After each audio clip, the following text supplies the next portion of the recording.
6 और 7 को तो आतंकवादी अड्डे मारे थे हमारे वायुसेना ने, तो और उस समय कोई इस तरह की कोई बात भी नहीं थी कि हमने विमान गिरा दिए। जब भारत ने दोबारा हमला किया है तब पाकिस्तान ने लबतरानी करना शुरू किया है।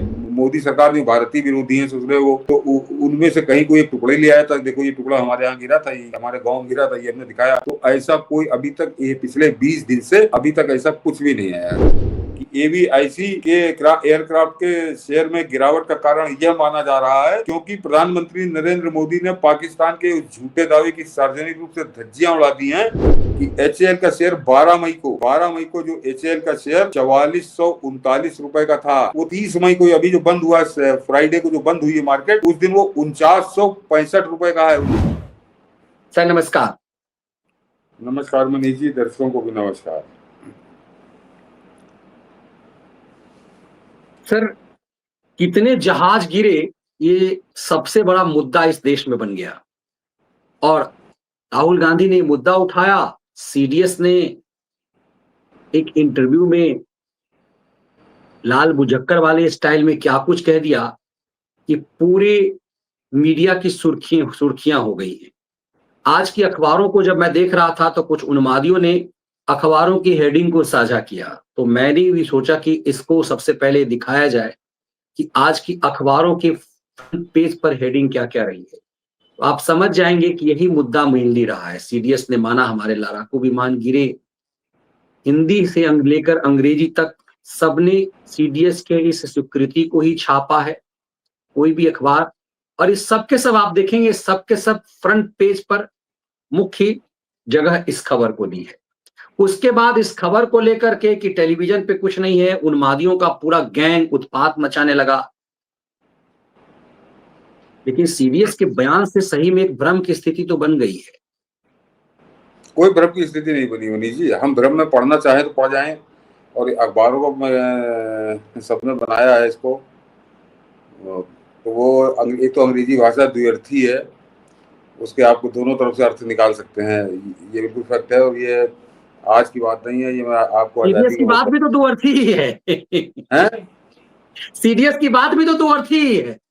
नहीं, द्व्यर्थी नहीं मनीष जी, बहुत साफ है, बहुत साफ है। और मैं इन जाहिलों से, अनपढ़ों से, और ये जो बड़े बड़े अखबारों के जो दिग्गज हैं जिन्होंने उसका ये एक अर्थ निकाल लिया, किस आधार पर निकाल लिया, उसको अभी बात करता हूँ। केवल वो मैंने ट्विटर में पढ़ा, लेकिन उसको हम लोग कॉपीराइट की वजह से दिखा नहीं सकते। वो बड़े खैरात, वो भी खैरातियों में ही है, ब्लूमबर्ग टेलीविजन, जिसपे उन्होंने इंटरव्यू दिया, साथ में उन्होंने राइटर को भी दिया इंटरव्यू, और दोनों में उन्होंने लगभग सेम दोहराया, लेकिन राइटर वाला इंटरव्यू में बड़ा फर्क है।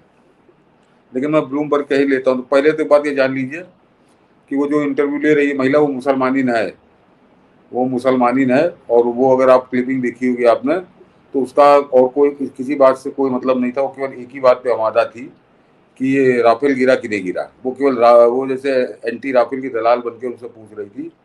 और अब मैं CDS ऐसे अनुभवी व्यक्ति क्यों कहूँ कि उनसे क्या चूक हुई या उन्होंने सोचा समझा बयान दिया है, लेकिन उन्होंने जो कुछ कहा है उसको दर्शकों से कहूँगा कि आप लोग, इन खैरातियों ने, आप एक बार दोबारा सुनिए उस इंटरव्यू को। उस पर मनीष जी उन्होंने कहा क्या है।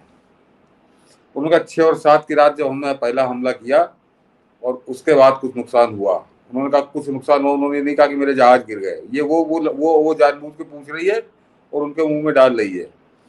लेकिन CDS ने बड़े खुलकर कहा कि 6 और 7 को जो हमने पहला हमला किया उस पर कुछ नुकसान हुआ, हमने अपनी रणनीति पुनर्विचार किया, और 2 दिन बाद हमने फिर पलट के जब वार किया तो हमने उनके 22-23 जितने एयरबेस थे वो सब ध्वस्त किए। बहुत सफल हमारा हमला रहा और पूरी तरह से हम सफल रहे।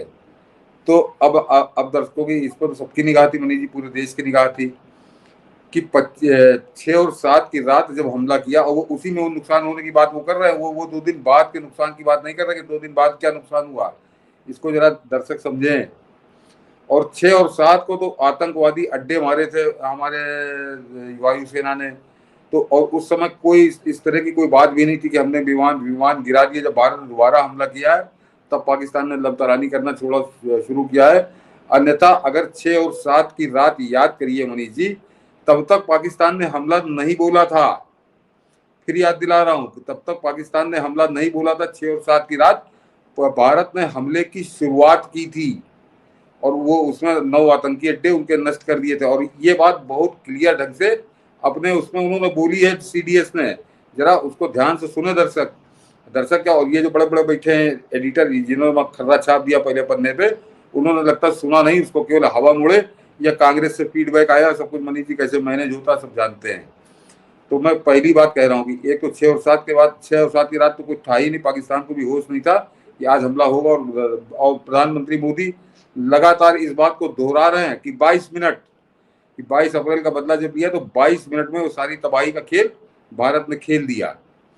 अब उसमें क्या नुकसान हुआ है ये अभी सेना बोली नहीं है, वो बोली नहीं है ना, उन्होंने जेट गिराया। जब वो जेट गिरने की बात उस महिला ने की, मुसलमानी, बिल्कुल धर्म बताना चाहिए, क्योंकि ये धर्म का भूत इन पे बहुत ज्यादा सवार है, इसलिए बताना जरूरी कि वो मुसलमान है। वो जो बैठी थी, और वो केवल एक ही धंधे पे लगी थी। ब्लूमबर्ग वैसे बड़ा भारत से प्रेम करता, मोदी से तो विशेष प्रेम करता है।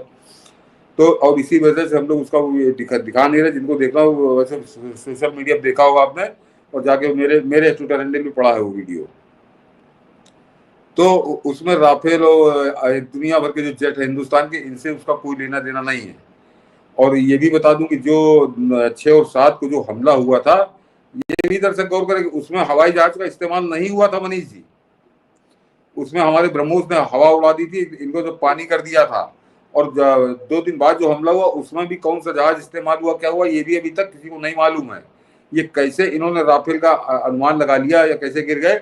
हाँ, एक बातचीत में मैं फिर कह रहा हूँ कि सीडीएस बड़े अनुभवी व्यक्ति हैं, और अगर उन्होंने इनको थोड़ा सा चारा डाला है तो वो चारा बड़ा इनके लिए खतरनाक या बड़ा घातक सिद्ध होगा आगे आने वाले समय में, क्योंकि उनसे ऐसी चूक होनी नहीं चाहिए। और जब उसने बार बार पूछा तो उन्होंने कहा कि जहाज गिरे से मतलब नहीं है, क्यों गिरा ये देखा जाता है। तो वो एक चलताऊ बात कर रहे हैं। ये आर्ट जैसे कि आप एक उदाहरण की तरह बात कर रहे हैं कि जब वो सवाल कर रही कि जहाज गिरा उस वही रट रही थी, तो उन्होंने कहा कि जहाज गिरा महत्वपूर्ण नहीं है, क्यों गिरा और कैसे गिरा ये महत्वपूर्ण होता है। तो पहली बात तो दर्शक इसको समझ ले कि ये बड़ा कंफ्यूजन है। और वो मैंने बता दिया कि 6 और 7 को तो 22 मिनट में सेना ने सब निपटा दिया था। और उसके बाद वहां क्या उनसे चूक हुई है, क्या गलती हुई है या क्या नुकसान हुआ है, वो आएगा, इसका डिटेल आ जाएगा। तो फिलहाल उसमें कोई जहाज गिरने की बात तो है नहीं, क्योंकि बाद 2 दिन बाद के हमले की बात तो वो कर ही नहीं रहे हमारे सीडीएस जो हैं। उसके अलावा मनीष जी कि सीडीएस की जो बातचीत है उसको जरा फिर गौर से सुने दर्शक, कि उन्होंने कहीं नहीं कहा कि हमारा जहाज गिरा है, कहीं नहीं कहा। वो केवल जनरल बात कर रहे हैं कि हाँ अगर है तो, अगर गिरा भी है तो ये मायने रखता है कि क्यों गिरा, कैसे गिरा। फिर एक बात, हमारे लेफ्टिनेंट जनरल जो बैठे थे, जब 4 लोग बैठे थे ब्रीफिंग के लिए, तो उन्होंने बड़ा खुलकर एक बात कही थी कि हमारा एक भी पायलट कोई नुकसान नहीं हुआ, और हमारे सारे पायलट सुरक्षित वापस आ गए हैं। और उनकी इस प्रेस कॉन्फ्रेंस को हुए भी कम से कम 20 दिन आज की तारीख में हो रहा है, 11-12 तारीख को शायद हुई थी। तो एक भी पायलट हमारा नुकसान नहीं हुआ है, ये बात हमारे लेफ्टिनेंट जनरल वो जो भारती जी थे उन्होंने उस दिन बहुत खुलकर कही थी। और लगातार जब पूछा गया था उन्होंने यही जवाब दिया था। तो पायलट हमारे सुरक्षित हैं। तो क्या जहाज बिना पायलट के उड़ रहा था क्या? जिस पायलट की बात कर रहे हैं, जिस जहाज की बात कर रहे हैं, वो कहाँ उड़ रहा था? वो जब सारे पायलट सुरक्षित हैं हमारे पास, बिल्कुल एकदम कहीं किसी को चोट नुकसान नहीं है, तो वो उस जहाज को चला कौन रहा था जिसको उड़ा दिया पाकिस्तान ने? इन गधों से, इन मूर्खों से कोई पूछे इस बात को। फिर और अब जरा और आ जाइए, इसी के ब्रेक में आ जाइए। अभी इनके कर्म बताता हूँ, इनके कैसी काली कुतेगी कि पाकिस्तान के एरिया में अगर गिर गया होता, ये जहाज गिरा होता, तो पाकिस्तान तो उसको अपने कंधे पे लेके वो शहबाज शरीफ पूरी दुनिया में टहल रहा होता, मिलिट्री नहीं, शहबाज शरीफ लेके टहल रहा होता कि देखो हमने गिरा दिया इस जहाज को। कहीं नहीं गिरा, बोलिए कहीं पाकिस्तान में उसका एक चिड़िया भी नहीं है। और अगर हिंदुस्तान में गिरा तो मैं पहले जिस दिन इन्होंने हल्ला शुरू किया था, मैंने तब भी कहा था कि 2 ही जगह गिर सकता है जहाँ का दावा पाकिस्तान कर रहा है, एक कश्मीर में गिरता है या फिर पंजाब में गिरता। तो पंजाब में उस भगवंत मान की सरकार है, और कश्मीर में अब्दुल फारूक अब्दुल्ला की सरकार है। जहां जहाज गिरेगा और राफेल जैसा जहाज गिरेगा, तहलका मच जाएगा। वो पूरा गांव जो है 2-4 गांवों में हल्ला हो जाएगा कि कोई जहाज गिरा है यहाँ पे। जब तक यहाँ पे मिलिट्री के लोग पहुंचे, आर्मी के लोग पहुंचे, उससे पहले 2-4-10 गांव अगल बगल के वहां तमाशा देखने के लिए खड़े हो जाएंगे कि जहाज गिरा है, वो भी राफेल जैसा जहाज। कहीं कोई किसी प्रकार का कहीं कोई सूचना ना तो कश्मीर के राज्य से और ना पंजाब के राज्य से। दोनों जगह पे भाजपा की सरकार नहीं, भाजपा की एंटी सरकार है, जो भाजपा के विरोधी सरकार है। और कश्मीर की अगर आप बात करें तो वहाँ तो जनता भी ससुरी एक तरह से विरोधी है। मोदी सरकार भी भारतीय विरोधी है ससुरे वो। तो उनमें से कहीं कोई एक टुकड़ा ही ले आया था, देखो ये टुकड़ा हमारे यहाँ गिरा था, ये हमारे गांव गिरा था, ये हमने दिखाया। तो ऐसा कोई अभी तक, ये पिछले 20 दिन से अभी तक ऐसा कुछ भी नहीं आया। 20 को 6-7 की बात कर रहा हूँ, उससे पहले तो उसके बाद की बात ही नहीं कर रहे। तो पिछले 23 दिनों से ऐसा कहीं कोई उदाहरण नहीं आया। और ये सब ये बता दूं मनीष जी दर्शकों से, ये जितने खैराती हैं, ये जितने कांग्रेस के दलाल हैं, ये सब लेंस लेके ढूंढ रहे हैं इस समय बॉर्डर पे, कहीं कोई ऐसा इनको मिल जाए कि यहाँ पे राफेल गिरा था, या यहाँ पे फलाना जहाज गिरा था, या धमाका जहाज गिरा था। कहीं इनको कुछ नहीं मिला। पिछले 23 दिन हो गए हैं, इस तरह की बात ही नहीं कर रहा कोई, इनको कोई जवाब ही नहीं दे रहा है, नंगे होके नाच रहे हैं। और अभी इनके आता हूँ उससे, तो फिर गिरा क्या था? तो फिर गिरा क्या था, नुकसान क्या हुआ था, ये इनमें से किसी को कोई आइडिया है? और वो जो सीडीएस बात कर रहे हैं, वो किस नुकसान की बात कर रहे हैं, इसका डिटेल तो वो देंगे। इसका डिटेल उनको अब देना ही पड़ेगा, क्योंकि उन्होंने कहा कि हमारा कुछ नुकसान हुआ, वो मिसाइल का नुकसान हुआ है, ड्रोन का नुकसान हुआ है। या फिर एक और बता दूं, संभवतः ये मैं अपने अनुमान से बता रहा हूं कि मनीष जी कभी कभी फेक भी उड़ान भरी जाती है, कि वो आपका जो जहाज उड़ता है वो दिखता कुछ और है, वो लेकिन वो फेक होता है, कोई मतलब नहीं होता उसका। और वो दुश्मन को एक तरह से ट्रैप करने के लिए होता है, जिसे कि वो उस पर हमला करे, उसको पता चल जाता है। तो क्या वो ऐसा कोई मिशन था भारतीय वायुसेना का? ये सब कुछ आज की तारीख में गुप्त है, किसी को कुछ नहीं मालूम। लेकिन हाँ, एक कौआ कांड ले गया, उस कांड को आज आप दिखा रहे हैं कि दिल्ली के बड़े बड़े अखबारों ने पहले पन्ने छाप दिया। तो ये हवा तो इन्होंने दे दी, लेकिन ये हवा बेसिर पैर की है, और ये इस झूठ की धज्जियां उड़ेंगी। और कैसे उड़ेंगी अब जरा बताता हूँ मनीष जी, कि दर्शक जरा याद करें कि जिस दिन इन्होंने हल्ला शुरू कर दिया था, और ये एंटी राफेल जो लॉबी है, ये इंटरनेशनल लॉबी है, ये इसको पूरी तरह से हवा दे रही है। उसमें वो पागल ट्रंप भी शामिल है, और साथ में चाइना भी शामिल है, क्योंकि ट्रंप के F-35 को दांव पे लगा हुआ है, और चाइना के तो पूरे जहाज ही दांव पे लगे हुए थे। और उसका असर भी हुआ था, लेकिन 2-4-5 दिन हुआ था। लेकिन आज की तारीख में पलट के इनके सबके मुंह पर कालिक पुत चुकी। और वो मनीष जी याद होगा कि जब राफेल के गिरने की बात हो रही थी, चाइना के जहाज की जय जयकार हो रही थी, तो याद करिए ये सारे विपक्षी जिनका कोई लेना देना नहीं, मैं जाहिर कहूंगा इनको, ये भी बता रहे थे कि देखो राफेल गिर गया, और राफेल बनाने वाली कंपनी का शेयर जो है धड़ाम से नीचे हो गया, और चीन की कंपनियों के शेयर हवाई जहाज हो गए, वो तो उड़े जा रहे हैं, वो टॉप पे चल रहे हैं। और इसी से पता चल रहा है कि राफेल गिरा है।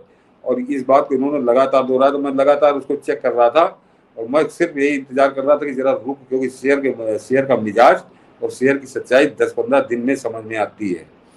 तो अब जरा यहाँ से शुरू करता हूँ कि दर्शक जरा एक गौर करें। अब मैं आपको बताता हूँ, मैंने डाल तो दिया ही है इसके ऊपर, कि ये कितना सच आपसे बोल रहे थे।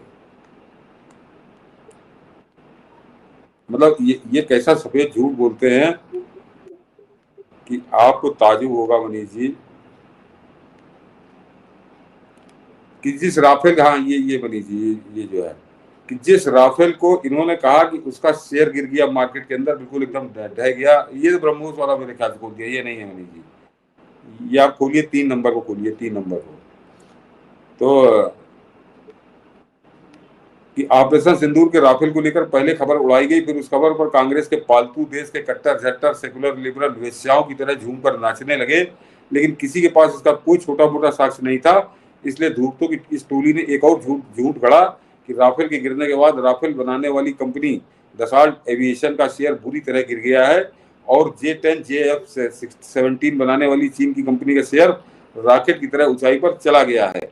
लेकिन सच्चाई इसके ठीक विपरीत है। 30 मई को बंद हुए शेयर बाजार इसकी गवाही दे रहे हैं। अब जरा मैंने मनीष जी डाला है तारीखों के हिसाब से, कि अब वो जो दसाल्ट का जो शेयर था, वो 22 अप्रैल को, दर्शक तारीखें याद रखेंगे, आपकी समझ में आ जाएगा कि ये कहाँ से इनके झूठ की धज्जियां उड़ा देंगे। 22 अप्रैल को शेयर था 300 यूरो का, 300 यूरो का। और 7 मई को जब भारत ने पहला हमला किया, तब 7 मई को दसाल्ट का शेयर था 320 यूरो का। जरा गौर करिए, 22 अप्रैल और 7 मई, इसके बीच में कोई झगड़ा नहीं हुआ, कोई जहाज कहीं को गिरने खबर नहीं थी। तो ये हुआ 7 मई को। और 7 मई के बाद जब इन्होंने हल्ला मचाना शुरू किया, तो 12 मई को राफेल का शेयर गिरा और वो गिरकर आ गया 299 रुपए 80 पैसे, 300 यूरो पे फिर आ गया, जो 22 अप्रैल को वो था। और 12 अप्रैल को 300 यूरो पे था, लेकिन वो झूठ के पैर नहीं होते। तो अब आइए दर्शक, 16 मई को यही शेयर जो था ये 309 रुपए का था। 16 मई को 309 रुपए का, और आज की तारीख में यानी 30 मई को ये शेयर 318 रुपए 80 पैसे यानी 318.80 यूरो का था, यानी 319 यूरो का है। आज 10 साल का जो शेयर है वो 319 यूरो का ही है, और 7 मई को 320 यूरो का था। तो कहाँ गिर गया कि राफेल का शेयर मार्केट से बिल्कुल डाउन हो गया, गिर गया, उड़ गया। और अब आइए जरा 2 नंबर पर मनीष जी, जरा इनके झूठ बता रहा हूँ कि राफेल का शेयर इंटरनेशनल मार्केट इन्होंने गिराई थी, और वो 15 दिन के अंदर घूम कर फिर वो 320 पे खड़ा है, 320 यूरो पे, 319 यूरो पे। लेकिन जिसके ये गाने गा रहे थे कि जिसकी वाहवाही कर दी, दो नंबर शेयर, हाँ, कि जैसा चीन का माल वैसा चीन का हाल, ये मैंने लिखा, जरा पहले इसको समझ लीजिए कि भारत पाकिस्तान संघर्ष के चरम पर एवीआईसी चेंगडू एयरक्राफ्ट के शेयर की कीमत में देखी गई तेजी का रुझान खत्म होता दिख रहा है। और ये बड़ी गजब की बात है, इसको जरा ध्यान से सुनेंगे दर्शक, क्योंकि J-10 और JF-17 लड़ाकू जेट बनाने वाली इस कंपनी के शेयर मई के अपने चरम से 20% गिर गए हैं 20%।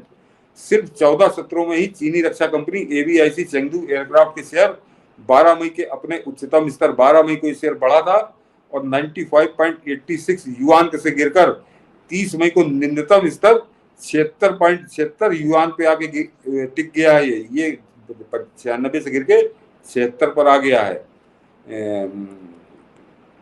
एवीआईसी चेंगडू एयरक्राफ्ट के शेयर में गिरावट का कारण जरा ये ध्यान से सुनिएगा कि एवीआईसी के एयरक्राफ्ट के शेयर में गिरावट का कारण यह माना जा रहा है क्योंकि प्रधानमंत्री नरेंद्र मोदी ने पाकिस्तान के उस झूठे दावे की सार्वजनिक रूप से धज्जियां उड़ा दी हैं कि भारतीय वायुसेना के आदमपुर एयरबेस को चीनी निर्मित लड़ाकू विमानों ने नष्ट कर दिया है।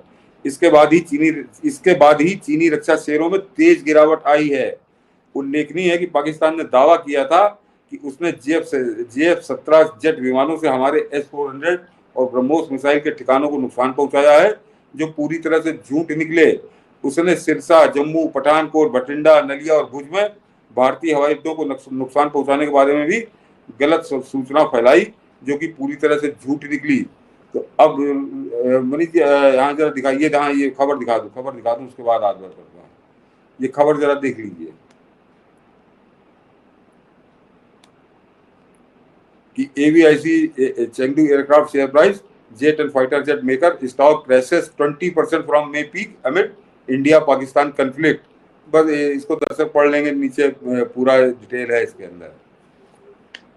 हटा लीजिए मनीष जी कि जिस चीन के जहाज के गाने गा रहे हैं हिजड़ों की तरह, वो कंपनी जो 12 तारीख को बढ़ी थी उससे 20% नीचे है 30 मई को, यानी अभी 2 दिन पहले। ये क्योंकि इंटरनेशनल के बाद में खबर सब सामने आई तो उसमें पता चला कि सिवाय झूठ के कुछ कर नहीं रहते। तो वो दसाल जो राफेल बनाती है वो कंपनी वहीं खड़ी है जहां पे वो 22 अप्रैल को खड़ी थी 320 यूरो पे, आज वो 319 यूरो पे है। लेकिन ये जो है 96 से घट के 76 पे आ गए चीन वाले। तो चीन का धोखाधड़ी का धंधा खत्म हो गया। इंटरनेशनल कम्युनिटी अपने आप उसने मोहर लगा दी कि कौन सच बोल रहा है कौन झूठ बोल रहा है, ये तो आप इनका समझ लीजिए। तो ये दोनों तरह से मार खा रहे हैं। एक तो कोई सबूत इनके पास अभी तक नहीं है, अब ये जो CDS का पाया है इसके ऊपर आए हैं, और बाकी शेयर मार्केट बता रहा है सच्चाई की जो ये कह रहे थे उससे बिल्कुल उल्टा आज की तारीख में शेयर मार्केट इनको आईना दिखा रहा है। कोई इनके जरा बाल पकड़ के पूछे कि क्या कारण है कि वो JF-17 गिर गया और राफेल का शेयर ऊपर जा रहा है। तो इसको जरा ध्यान रखिएगा। और अभी आगे यही बात खत्म नहीं होगी मनीष जी, अभी आगे और बताता हूँ कि हिंदुस्तान ने ऑपरेशन सिंदूर क्या कमाल दिखाया है। और ऑपरेशन सिंदूर का मनीष जी एक और बताता हूँ कि याद करिए कि ब्रह्मोस मिसाइल हमारी जो है वो बिल्कुल भगवान राम की ब्रह्मास्त्र की तरह उसने काम किया है। और ब्रह्मोस मिसाइल का भी शेयर कहाँ से कहाँ उसने रॉकेट की तरह छलांग लगाई, जरा ये भी समझिए दर्शकों कहूँगा। फिर आता हूँ अभी ऑपरेशन सिंदूर के ऊपर। एक नंबर पे आइए मनीष जी, एक नंबर पे या चार चार पे, चार 4 नंबर कि ऑपरेशन सिंदूर में भारत की अजेयता का पराक्रमी इतिहास रचने वाली ब्रह्मोस मिसाइल के पराक्रम की पुष्टि भी देश के शेयर बाजारों ने की है। 17 दिन में 17% बढ़ा है ब्रह्मोस मिसाइल का शेयर, 17%। और इसको बनाने वाली कंपनी डाटा पैटर्न, इसको बनाने वाली 2 कंपनियां हैं ब्रह्मोस मिसाइल को, डाटा पैटर्न और HAL। तो 17 दिन में 70% बढ़ा है डाटा पैटर्न का शेयर, और HAL का शेयर 12% बढ़ चुका है 30 तारीख तक।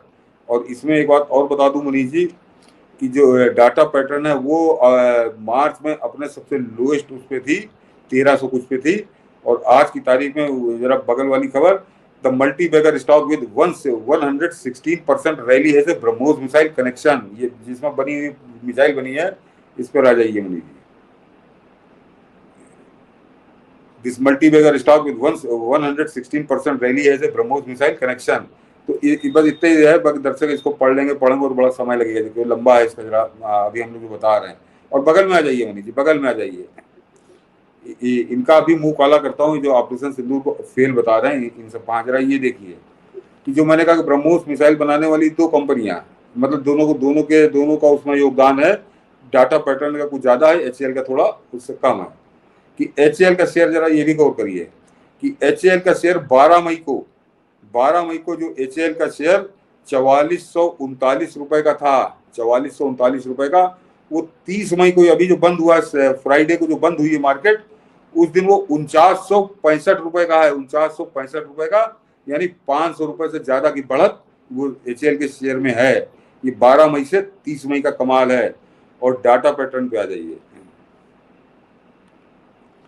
डाटा पैटर्न का शेयर जो 12 मई को 23,2386 रुपए का था, ये हाँ मतलब थोड़ा और छोटा करिए ताकि वो भी दिख जाए, हाँ ये देखिए, ताकि दिख जाएगा तो दर्शकों को, बड़ा कर दीजिए, बड़ा कर दीजिए।